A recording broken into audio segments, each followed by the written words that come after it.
Ryan, the gun that killed Billy the Kid is coming up for auction. This historical event was some 140 years ago. You want to take a guess at what this pistol is going to be starting auction at next month at Bonham's in LA? Does it work? Do you know if it works or not? Not sure. Okay. I'm going to put this $1.32 million. The auction starting at $2 million. $2 million. Do you want to take a guess at what Bonham's paid for the gun in 2008? I want to say you got it for $500,000. Just pick a number here. Dude, 65,000. 12 years later, going up for $2 million.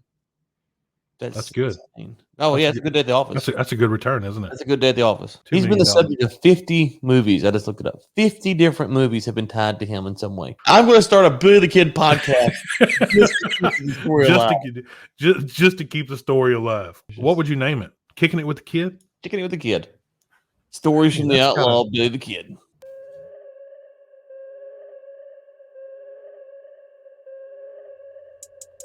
This is Overtime, a live series brought to you by Lynx and War Room Media, where we talk about basically anything we want. And here are your hosts, Greg Williams and Ryan Ray. Ryan. What's up, man? Hey, buddy. Oh, 2 weeks in a row. I know. We're going to make this a habit if we ain't careful. How was your week besides running off the rails with Ben? Man, everything was good. Everything has been good. You know, I made a mistake. I started working out again. So I kind of go through these phases of having a lot of energy and then not. You made a mistake. Yeah, I made a mistake. You started working out again. Okay. Yeah, and so so it's a whole thing, and so it's like I go like today. I'm probably not gonna work out. I have 3 shows a day. I'm kind of tired from yesterday's workout. So yesterday I went in there and as we talked before, me and you were horizontally challenged, right? We're not necessarily the tallest fellows in the room, but if you talk about I'm 6'2", so I'm tall. Oh, okay. Well, I'm like 5'6", 6 foot. All this weight, I'm back. I'm like 5'8". But we're not 6'5", we're not 6'8". If I was 6'8", they'd be like, man, he's kind of skinny. You know what I'm saying? So what you're saying is, if you were 2 inches shorter, you'd be completely round. That's fair. That's fair. Yeah, that's fair. I wouldn't have put it so bluntly, but that's fair. Anyway, so I've been working out. So a few days last week I felt fantastic, and a few days I felt tired, and so today it's kind of like kind of feel tired. But anyways, I'm going in there, and I don't have this.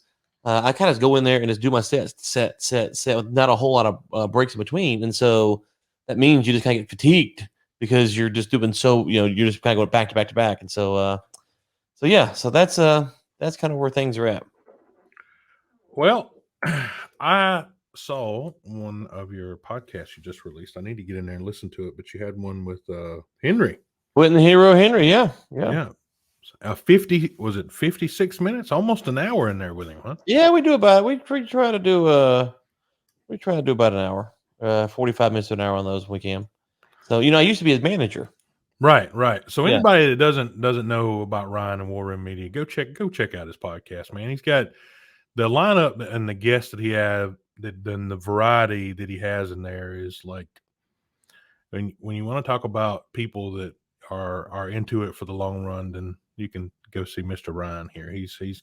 So we have these 2 shows when we do have them, but we're definitely not into it as deep as Ryan is, but man, he has some great guests come in there. Well, thank you. And I appreciate it. It's something to where you first off, this show, let's start with this show. If you listen to this show, go download the podcast. And if you have iTunes, hit us with that 5-star. People don't realize how much that really, really helps.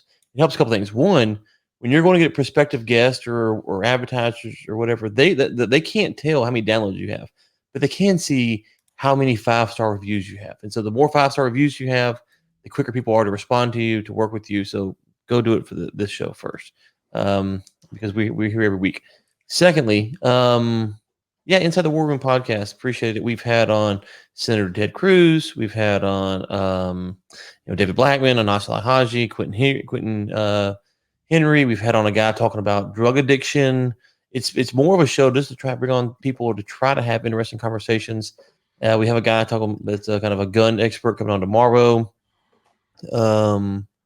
We had someone else this week on. Oh, we had Mark Rosano talking about economic issues. Yeah. Yeah.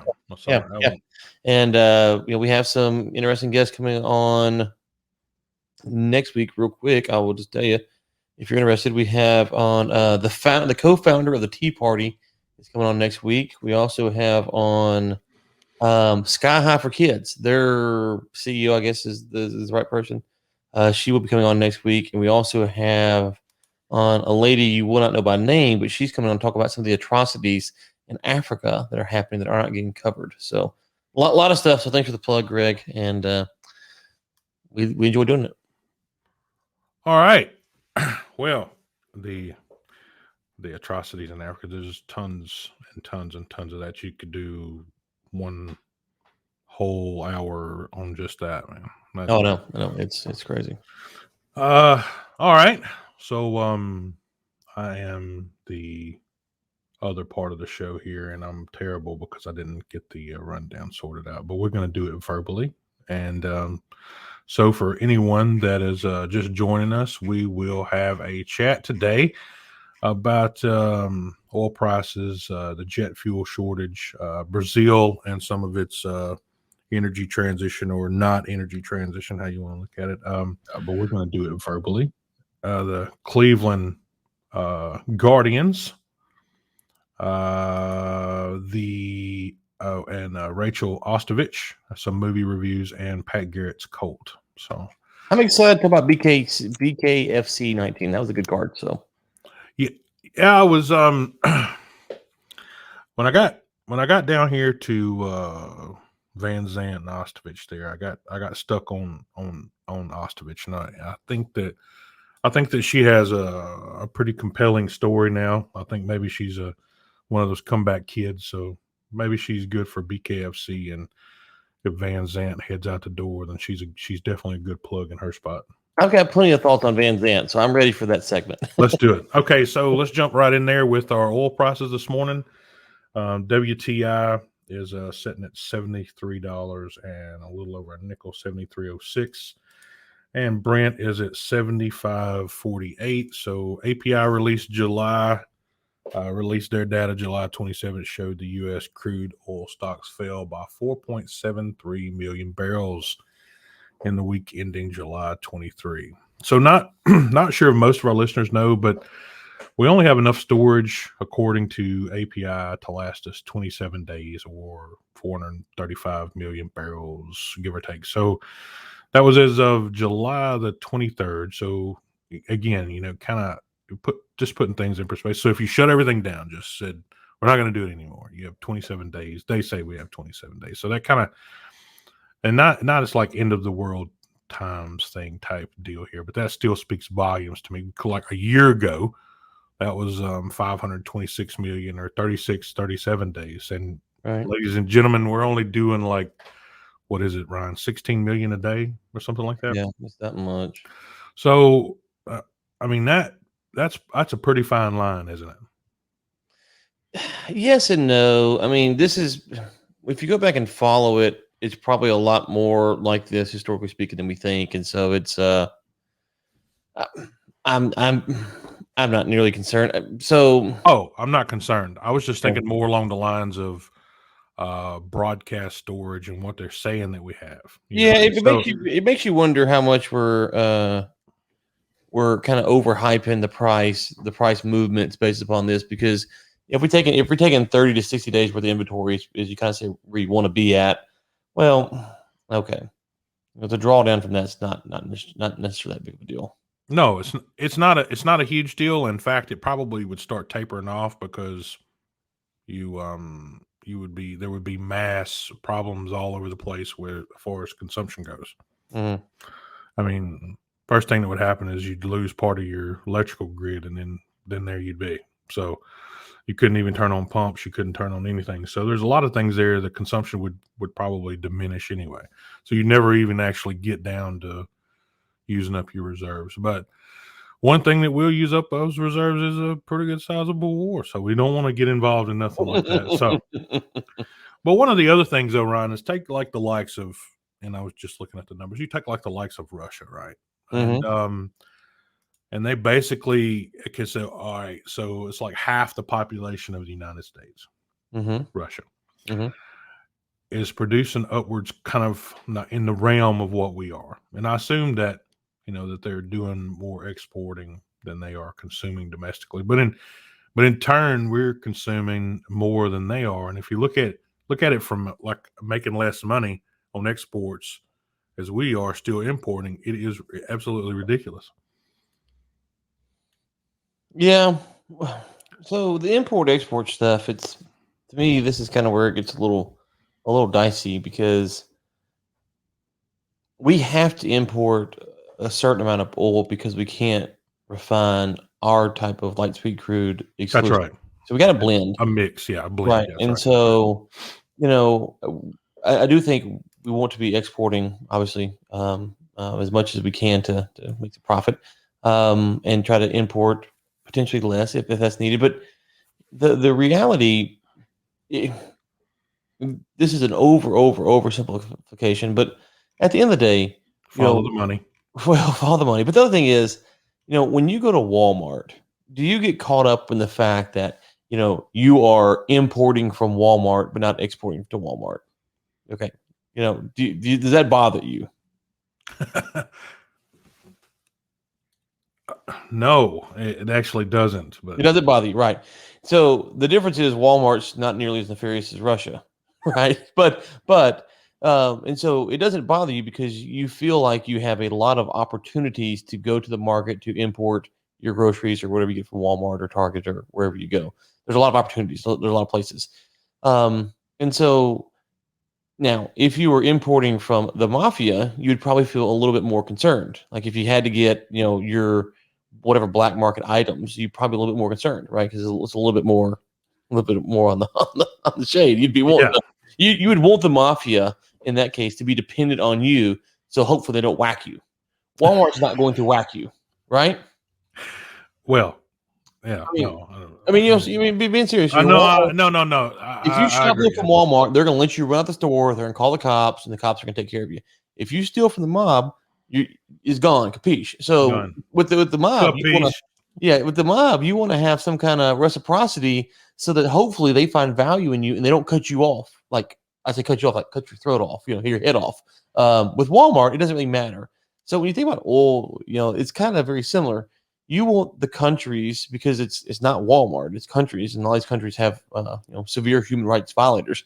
It's a lot closer to the mafia, so you want them to have some dependency on you, and you have some dependency on them, and that kind of assures that both sides will act somewhat responsibly. So that's kind of my general take on it. It's just if you when you start looking at just the volume and the population and the similarities, it doesn't add up. That's all. What doesn't add up? I'm talking about the volume, the production volume, and the population and the domestic use versus what's being exported between us and Russia.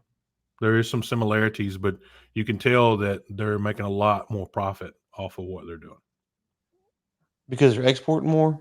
That's right. Yeah, they're doing a lot more exporting than we are, right? Well, their per capita oil use is probably substantially lower than ours, right? It definitely is, because it's half the population, so the domestic use is definitely a lot. But I'm just saying, even this.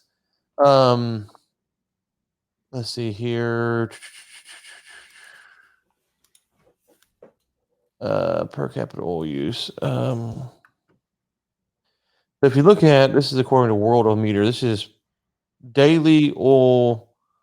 So we're consuming 19 million, almost 20 million barrels a day. That's yearly gallons per capita is 943. Russia, for perspective, is at 3.6 million barrels and 382. So the U.S. consumes 20% of the world's oil. Russia consumes 3.7%. For perspective, China only consumes 13% of the world's oil. And so our per So then capita. you look at that, man. You look at that versus production, where what Russia's producing 11 million a day Mhm, and mhm, only using 3, and mhm, we're producing what 16 and using how much 20. mhm, mhm, So mhm. you see what I mean? It's just a No, big. I'm not following. Yeah, I mean, I see I follow the numbers, but what's the problem that you have with it? I guess. Oh no, there's no problem at all. Oh, oh, I'm just saying that we need to lift the ban and get on with new leases. I That's got, the end. That's the end game here that I'm getting on with. I gotcha. Is that if that gap doesn't start closing, or start getting a little bit wider for us between usage and production, then we're gonna not be in a good spot. So Yeah, yeah, I got you. Yes, yeah, yeah. agreed. All right, next up, this jet fuel shortage. So, Ryan, I know that you know about the jet fuel shortage. Everybody's been Yeah, talking about it the last couple of days. But did you know that there was another few things that's kind of behind the scenes? I mean, some people saying that there was the driver and truck shortage. Do you yeah, know about that part of it? yeah. Which you can imagine after months of not working and everybody starts traveling again, and kind of like boom, shortage Mhm, makes no sense, does it? mhm. Absolutely no sense at all. That there would be nobody to drive the truck after you laid them off 6 months ago, 8 months ago. Second, it takes this kind of like this fuel shortage. When you have a fuel shortage like this, or kind of any kind of consumer related material that is needed for emergency use. But what happens in like response times with like wildfires, helicopter mobilization for critical patients, massive evacuations from remote parts of the world? You are basically screwed, for the lack of a better term. Thoughts? Yeah. So, I mean, how real is this? Because my understanding was that they're saying it's only regional. To your point, they don't have pipelines to some of these airports. So, I mean, how big are you concerned about this? It's not necessarily the pipelines at some of the airports. What I'm talking about is the if you start seeing shortages in some some smaller places in the United States, or I say smaller places, I mean this was a couple of different places here in the United Yeah, States, not in several blocks. California, Yes. but you're going to see it in other places too. It's not in the United States. It's not just localized to one or two different places here. I mean, if American Airlines is talking about it, I mean, what they're the second largest in the U.S., or was it third? Anyway, no. To my point here is that if we start having shortages in these kind of like fuel sectors, what does that mean? Or fuel usage for just day to day transit? What does it mean for like critical services? Hmm. Hmm. Especially in the flying kind of realm. Yeah. So I know what they're talking about. Will it trickle down to be something like that? So I think what Americans doing is they are having, usually the planes, and this is always scary to think about. They only carry enough fuel to get from spot A to B, No, absolutely. right? Yeah. So like, when I go to the store, I don't think, okay, I'm going from A to B. How much fuel do I need? And just that, that's not how they do it. They carry enough fuel to get from A to B, and when that happens, you're at a spot to where um, what you need people to have fuel at where you're going, right? Because if Yeah. you don't carry enough to get to where you're going, you got to have fuel to get back or to wherever you go next. No, that's the way it works. Right. And so now I think what Americans doing is they're saying, okay, hey, we need you guys to carry enough fuel to get to where you're going, and then some of the way back, or most of the way back, or part of the way back, or whatever. To your larger point about distribution, I mean, this is something that we're going to have to deal with for some time, which is you can't shut down the economy, you can't do all these things. Whatever you think of COVID doesn't matter. You can't do these things and not expect these kind of problems to continue to pop Exactly. for who Exactly. knows, 6 months, another year, 2 years. It just takes a long time to work these kinks out. This is not, you know, um, Yeah. I mean, you stop this that is moving stealing from your train. employer, right? You steal from your employer. He might not fire you, but it's a long time before he gives you the money back. A long time, and so that's what we've got to deal with here. Yeah, and you may not get it back.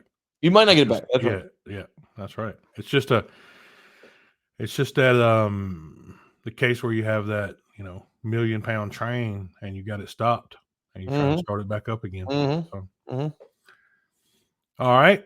Brazil, we'll move over here to our kind of like last little chat on the energy side of it, but Brazil and its energy transition. And there was a piece that came out, and we shared it as well. But Ryan, kind of while all the other places around the world are, I say all, but not all of the places, but all of the first world places anywhere, kind of shunning oil and gas. Brazil is pouring the gas to it. They're putting the fire on it. Guess how many? It's in a good way. So, one of the questions was kind of guess how many millions of bonds they were. I guess they sold off for offshore drilling programs just in June. I don't know how many. 600 million.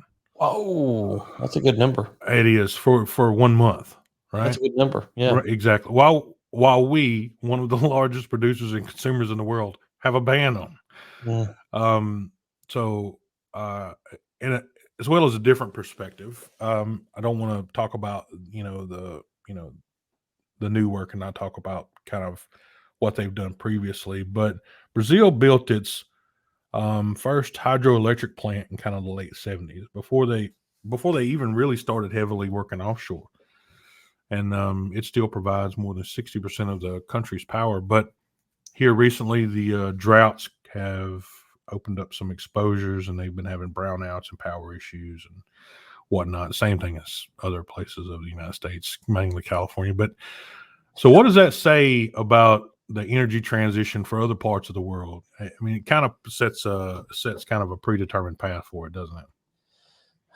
Regardless of your grid size, we talked about it before moving over to EVs, but regardless of your grid size, if your base plan is to use another source of whatever it is for your power, you best believe you need something that will last long term. Here's a prime example of it. Right.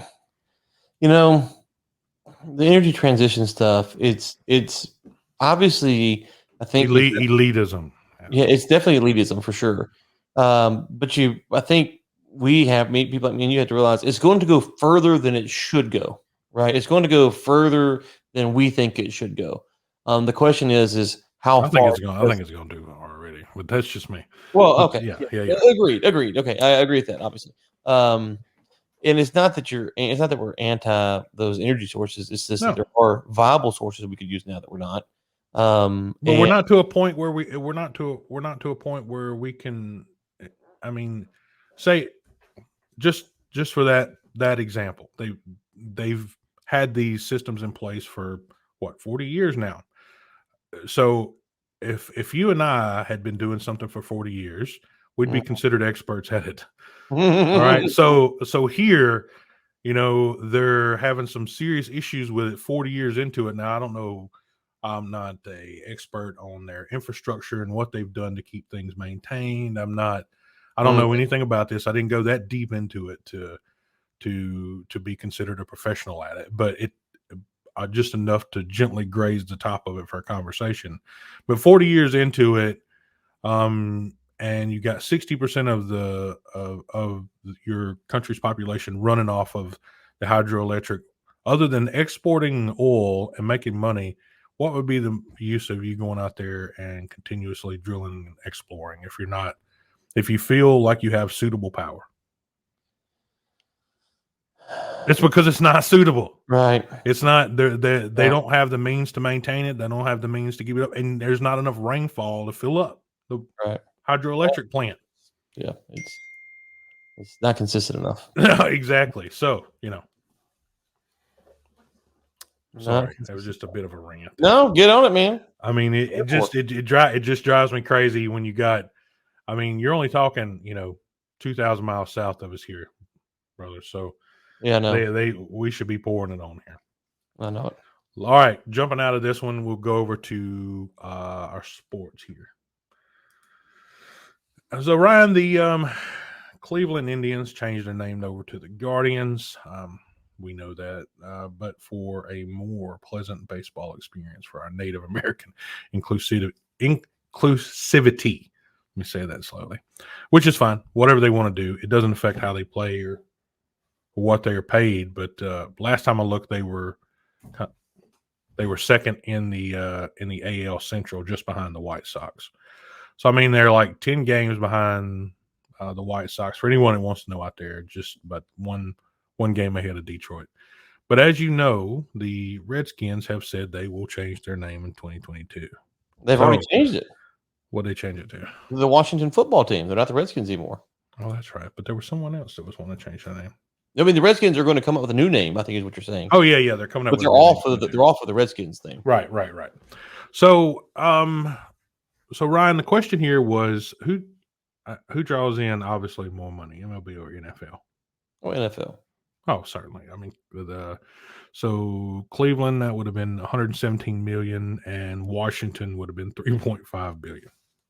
So distance between the two teams is like 380 miles. So I had a bit of I don't know, I got caught in a conspiracy theory thing there, but what if I was a betting man, do you think there was a decision that was probably made that would put Cleveland up front before Washington choosing a new name to see how that was going to go? I mean, you're talking 117 million versus 3.5 billion. I don't know. It's not. I know it's probably a loosely gathered. You might be onto something there. It's hard to say. I'm just saying that it's in the numbers, though. I mean, 3.5 billion versus 117 million. You go change your name, and we'll wait and see how that happens for you. The word is, and I don't know if this is true or not, the word is that Dan Snyder was not happy about it. And so he's really kind of just stonewalling the process. And his way to stick it to the NFL was to come up with a stupid name like the Washington football team. And so, that was kind of his way to kind of get back at him. I don't know if that's true or not, but I really don't understand much of this name changing business, to be quite honest with you. So to me, it's one of those things where I don't get it. I mean, I don't know.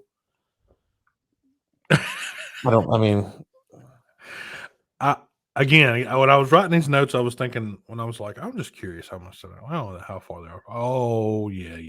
Okay.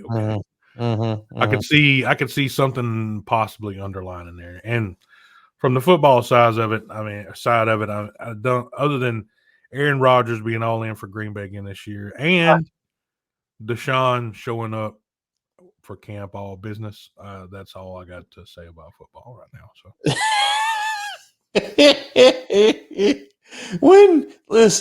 The advent of social media, the one thing it's done is it's got us, like if you think about the Cowboys, the early 90s Cowboys, right? Those dudes would have not made it like one season in the modern era. No. Right. There's just too much. They've gotten exposed too much. Exactly. And there's still a lot that the media kind of sweeps under the rug as far as what these athletes are doing and not doing or whatever. But it's gotten to the point now to where I really try. I try to explain to people, like I have my athletes that I like and the ones I don't like, and it doesn't mean I'm saying this person's a good person or a bad person, or I have a logical reason sometimes for liking this fighter, football player, etc. It's just that I do, and you have to be careful because if you look too much into the off the field stuff, you'll find that a lot of them aren't really that. They wouldn't be people we're hanging out with on Saturday afternoon. But if you ignore it too much, then you're like, oh man, I'm pulling for this person. They're pretty sleazy. So it puts you in a bad spot. I would rather just almost not know, watch the game, and just kind of, if they get arrested or something, that's fine. But all of the speculation and stuff, it just kind of wears on you on some level. But it makes for good content, I suppose. Well, I mean, until you're proven guilty, right? Right. I mean, listen, for Watson, I don't blame the dude for showing up, right? Me either. If he doesn't show up, he doesn't get paid. And he cannot get the money back. Quick question from Stuart here. Are we using more fossil fuels with installing more green energy? I would say yeah. Probably so, yeah. I would say there would be a peak there, just like everything else, even with any infrastructure that you would build to support a massive amount of people. There would be some kind of a peak, and then there would be some kind of a valley when it would start tapering off. But that valley is 50 years easily from now. Mm-hmm. Even if you had the grid, and we talked about it before, even if you have the grid on, you're still 30 years away from being able to effectively put everybody on it. Well, then Easy. by 30 years, it's ruined. So Exactly. And You then wanna you're just back to drilling wells again. Let me see. Let me put this up here for, let's see. I think, Ryan, you got your links in there too. Okay. Anyway, back to the chat. Yeah, so that's that was from Stu. Hey, Stu. Yeah, I figured we'd throw that one in there. Yeah. Anybody else got any more questions or anything, comments? They can drop them in there, and we'll throw them on the screen and have a chat. So Ryan, Rachael Ostovich. I missed the fight. I caught probably, I don't know, about 30 seconds of it. It was the 30 seconds that I watched was pretty good. The one with Paige Van Zant and Rachael Ostovich. If anybody out there doesn't know, that's the bare knuckle fighting championship female brawlers. So Van Zant took the L there. So that's her two second L. That's 2 in a row for her. Absolutely, Second Mr. Ryan. L. Crazy. Not sure what her future looks like with BKFC, but if she keeps losing, she probably won't hang around much longer. But she left the ring immediately after the decision was announced. I think she thought it was all her by the looks of her face. And then when they called the decision, she stomped out pretty heavily, but she took the L again. But the reason I wanted to talk about this match in particular is about Rachael Ostovich, as these two have some history that dates back to like January 2019. So Rachael got smoked by Van Zant at the end, lost to an arm bar, but she did well kind of early in the fight, but couldn't pull it all the way off. But just before this fight, Rachael was assaulted and sustained a broken orbital bone. So for our listeners out there that are not fighters or watch fights or anything like that, the orbital bone is basically your eye socket.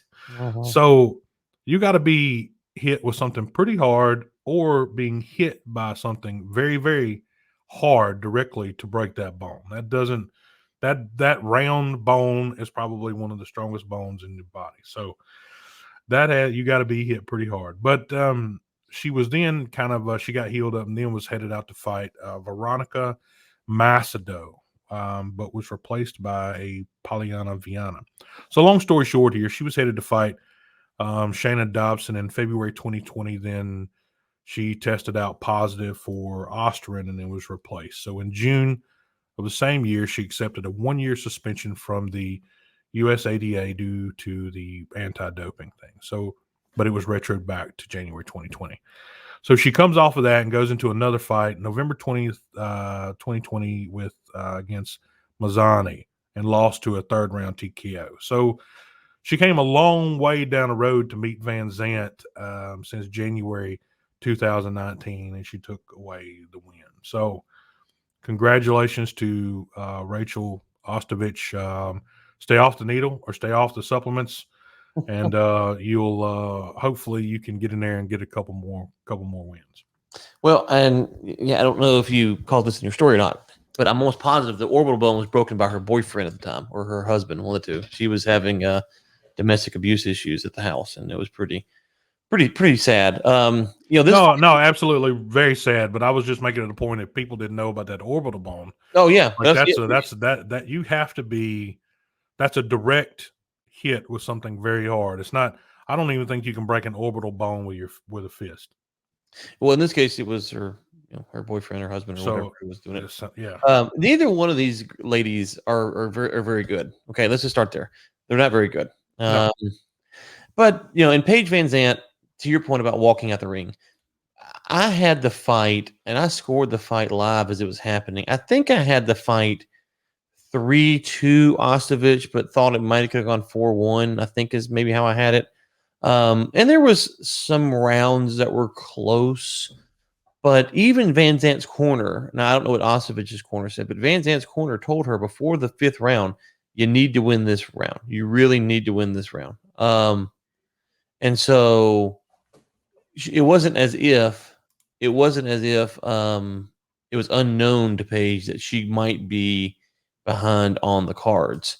Now, so I don't know if she left because she was mad because she thought she won, or she's just mad because she lost. But the problem for BKFC here is that they brought in Paige Van Zant because they thought she was a star, that we were going to bring some eyeballs. Now she's done that, but 2 losses in a row. First, she lost to Britton Hart, and that's unacceptable. Now I like Britton. Britton's a tough fighter. I've got to see her fight, her first BKFC fight. I think it's her first, anyways.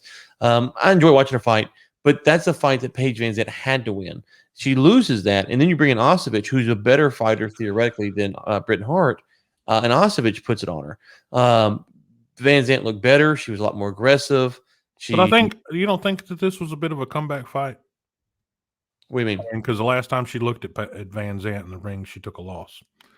So okay, possibly. But here's the thing on that is that I was thinking it was probably a bit more payback. Well, right, but the first time you're talking to some of those fighters that get in there on the bare knuckle, it's just different that first time that you're in there. Yeah. And so you thought that Van Zant would have had the advantage because this is her second, exactly. You know, yeah, she would have had a little bit of technique down there. So. Right, kind of knows how it feels, stuff like that. But it just didn't work out to her favor. She did fight better than she did the first time. That's without question. If she fights that way the first time, perhaps she wins. I don't know. Perhaps she wins. But Ostovich hit her with a big right one time. Ostovich was the one that was hitting the harder punches. And see, the second round, I think, Van Zant really turned it on. She really kind of switched her game. And in the third round, Ostovich came back out and had adjusted, and it was that was kind of enough to take her to win. I can't find.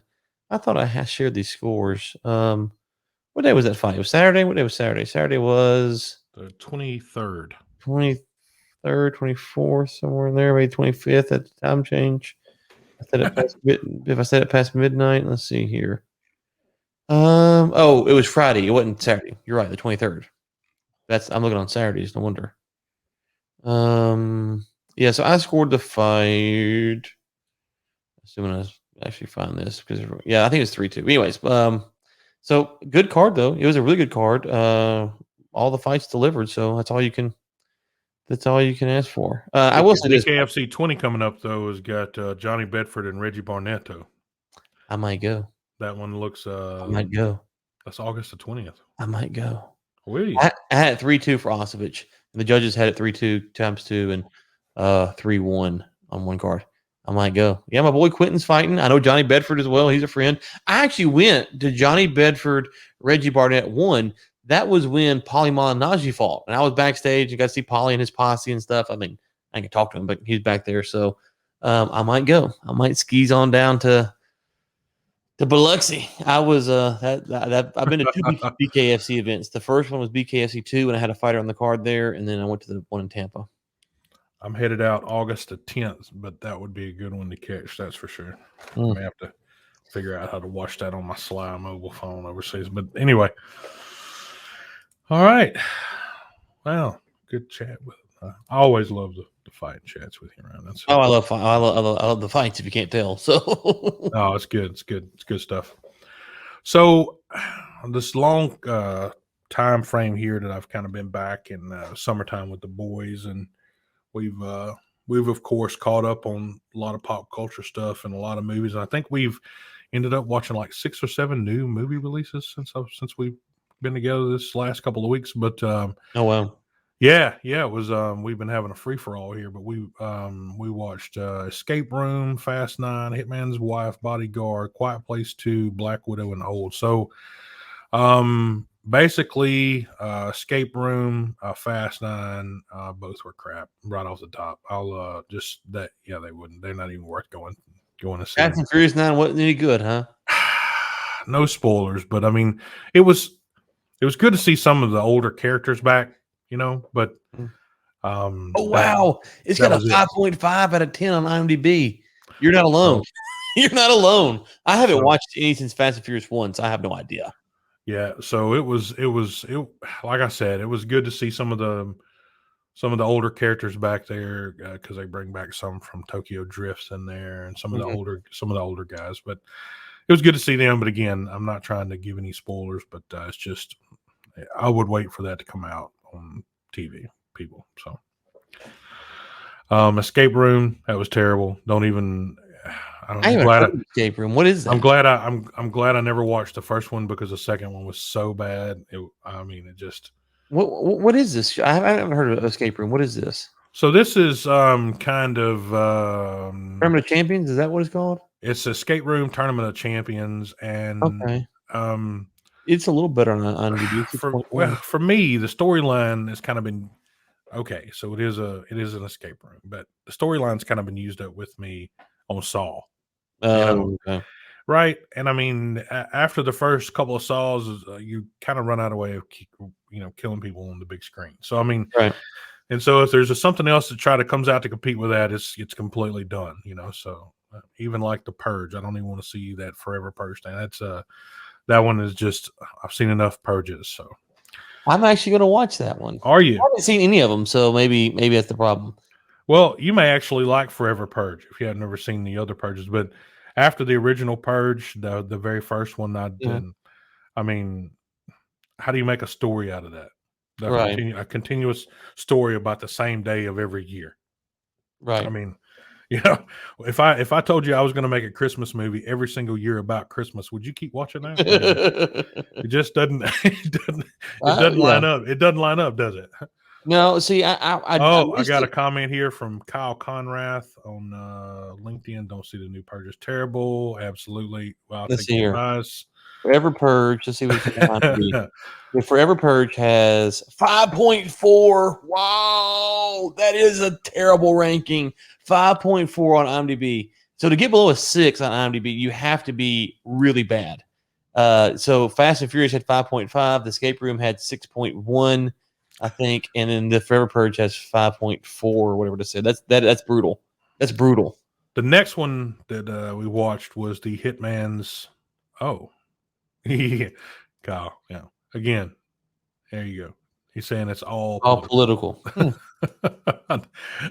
The next one we're talking about there is Hitman's Wife's Bodyguard. So I like Ryan Reynolds, not just because of Deadpool, but because he's done some pretty good other films other than Deadpool. But when you kind of throw Selma Hayek in, Morgan Freeman, Antonio Banderas, it was a pretty good time. So it had some bad reviews, but I actually never listened to the reviews at all. I've liked some movies that didn't even score on Rotten Tomatoes. So, but again, some of the reviews was like, this was basically Selma Hayek's movie talking about how many jokes she could make about her boobs in one movie. So there was that's basically kind of what they wrapped it up into, and they didn't even say anything else about the rest of the movie. But again, if you liked the original Hitman's Bodyguard with Ryan Reynolds and oh my goodness, I forgot his name. That's wild. Samuel L. Jackson, then go check out the second one. I think it's worth it, but it definitely is not the worst movie out there right now. Let's just put it that way. In a summer full of bad movies, it's not the worst. Right. So the next one is A Quiet Place Part 2. I never saw Part 1. It's basically the same as Part 2, except a continuation. But this one was one that I've been waiting on for some time now. It was kind of delayed because we had this thing called COVID last year. Didn't hear about that. No. In fact, I was just learning about it this morning. But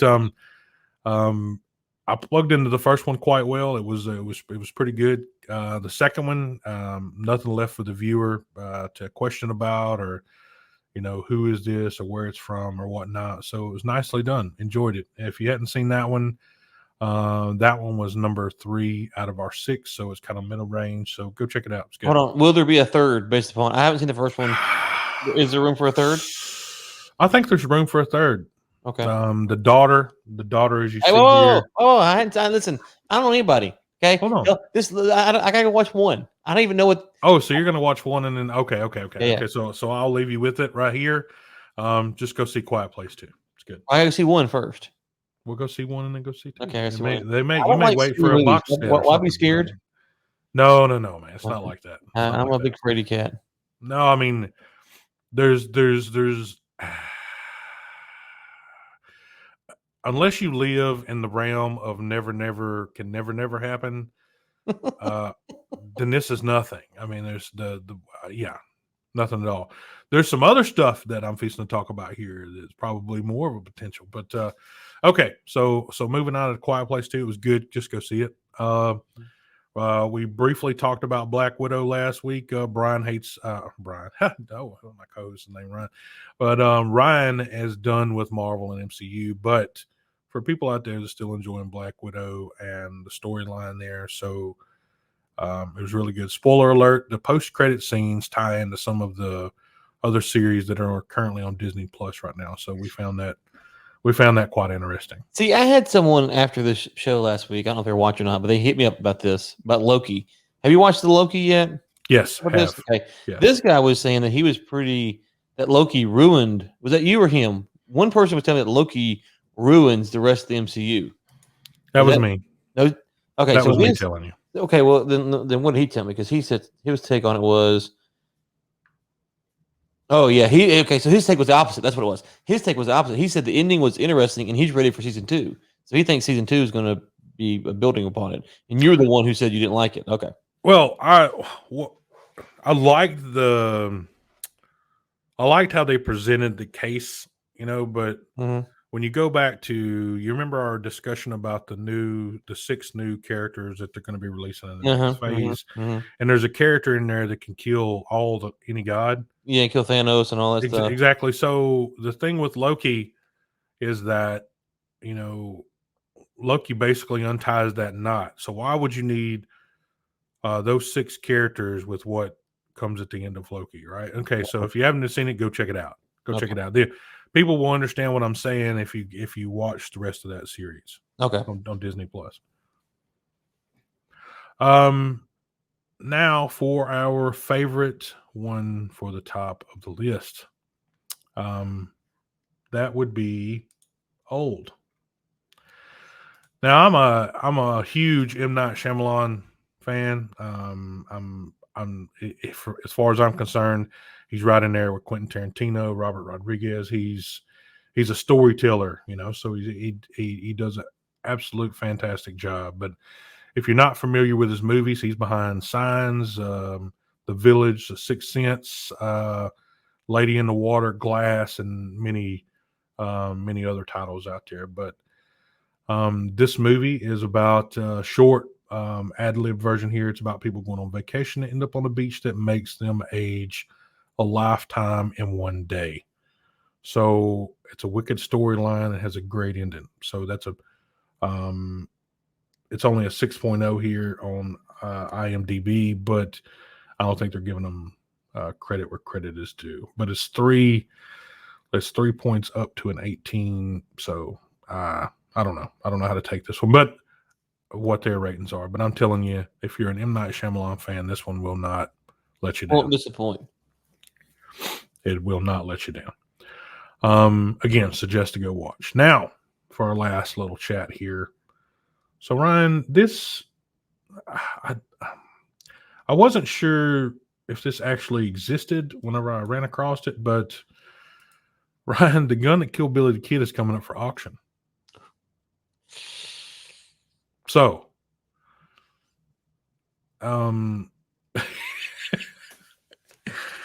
this historical event was some 140 years ago. There have been articles, movies, and everything you can name just off of this one event, right? So, there's been how much money do you think has been made off of this story, Ryan? Just off the top of your head, it is millions and millions and millions of dollars. Yeah. I mean, just the 2 Young Guns series. The 2 Young Guns movies probably pulled in $500 million, just those 2 movies. But you want to take a guess at what this pistol is going to be starting auction at next month at Bonhams in LA? Let me think here. So this is the verified somehow gun from 100-something years ago. It'd have to be.